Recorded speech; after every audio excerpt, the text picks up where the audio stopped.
Here are three men with no redeeming quality that I can see, but I got to talk about them.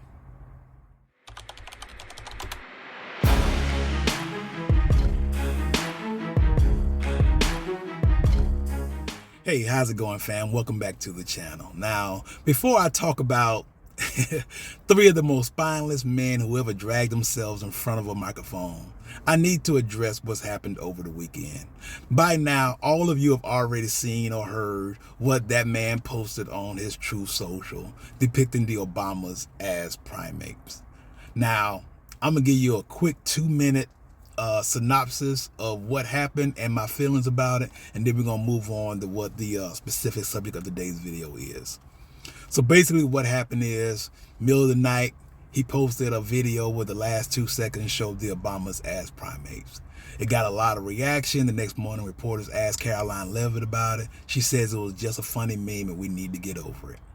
But nobody was getting over it. People was contacting Trump all day saying, hey, you need to take this down. It's going to make you look bad. These people who support him, they say, it's making you look bad. You really, really, really want to take this down. So eventually, he took it down. So later on, after it was taken down, reporters were asking him about it. You know, like reporters should do, at the very least.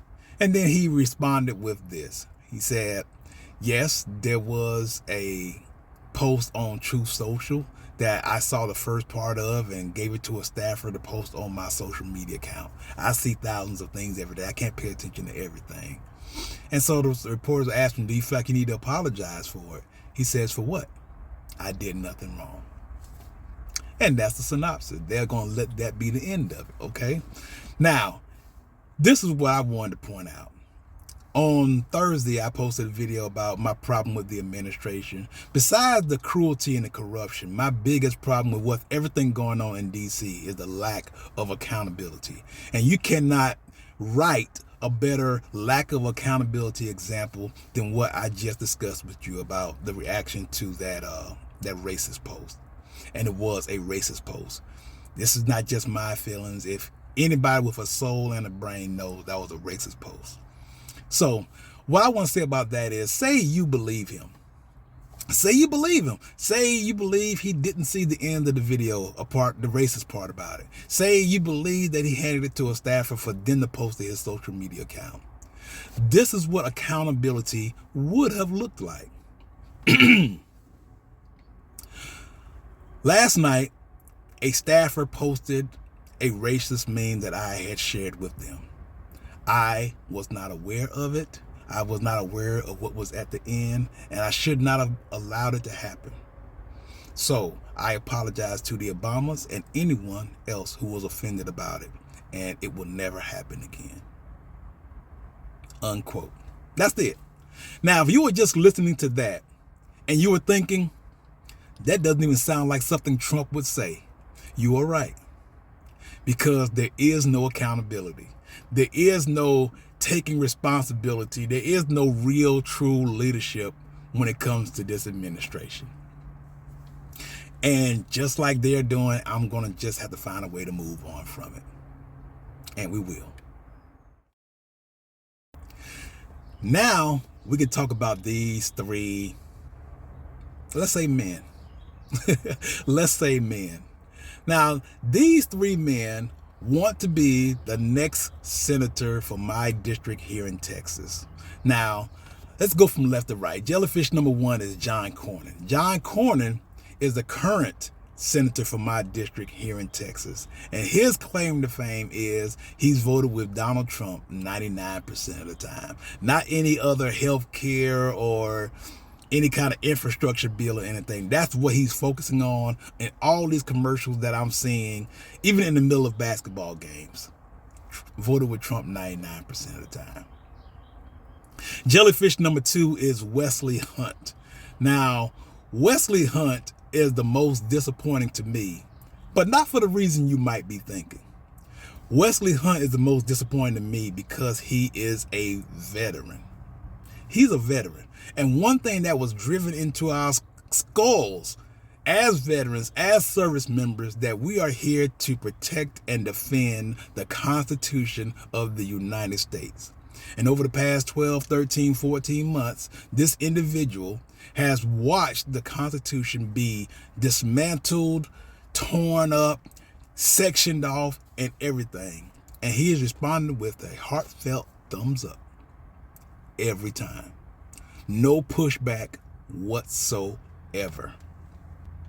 What is his claim to fame? Well, he is proud to tell you that in the entire United States, when Trump announced his bid to run for president again in 2024, he was the very first person to endorse him. I'm not saying it's true, but nobody's called him on it, so I'm just going to assume it's true. The very first person in the United States to endorse Donald Trump's 2024 campaign. So that's his. And now for jellyfish number 3, which is basically an insult to jellyfish. We might as well just call him a slug. This is Attorney General for Texas, Ken Paxton. Ken Paxton wanted to be the next senator for Texas. And his claim to fame is in 2023, he was so corrupt that the Republicans in the state house voted to impeach him from Attorney General. The only reason he was able to keep his job was they were not able to muster enough votes in the Senate to kick him out of his office. That's the only reason why he is still the Attorney General. And now he wants to be the senator for my district here in Texas. So these are the 3 champions going for the Republican side for the primary. Now, you might be wondering, okay, big deal. What's that got to do with anything? Well, one of those 3 is going to have to go against the winner of the Democratic primary. The primary is happening on March the 3rd. Early voting is happening in 2 weeks. Now, the Democratic Party has these 2 fine candidates. We got Jasmine Crockett and James Tallarico. I know which ones I am going for, but I'm going to support the winner during the November midterms. Now, these 2 superstars is going to have to go against one of those slugs. And that just feels good.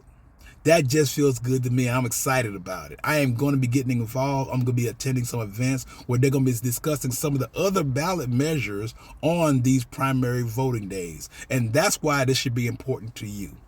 Wherever you are, voting doesn't just start in November.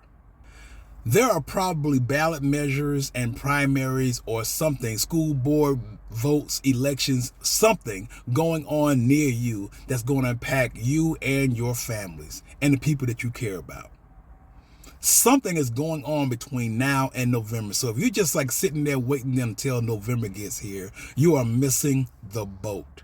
There are attempts to change elections entirely. Some places are trying to do away with mail-in ballots. Some places are trying to change voter ID laws. Some places are even trying to change the amount of days they get to count the votes. They try to make sure that the people in the bigger area get their votes counted and maybe not allow any late counting to affect the outcomes that they're hoping for. These are real ballot initiatives that you should be aware of. I just want to bring that to you. This show, this channel is Don's voice. Your vote is your voice. Don't be silenced. That's all I have for you today, fam. I will talk to you. I've got a lot of stuff coming up. These events I'm going to. I will talk to you in a couple of days. All right, fam.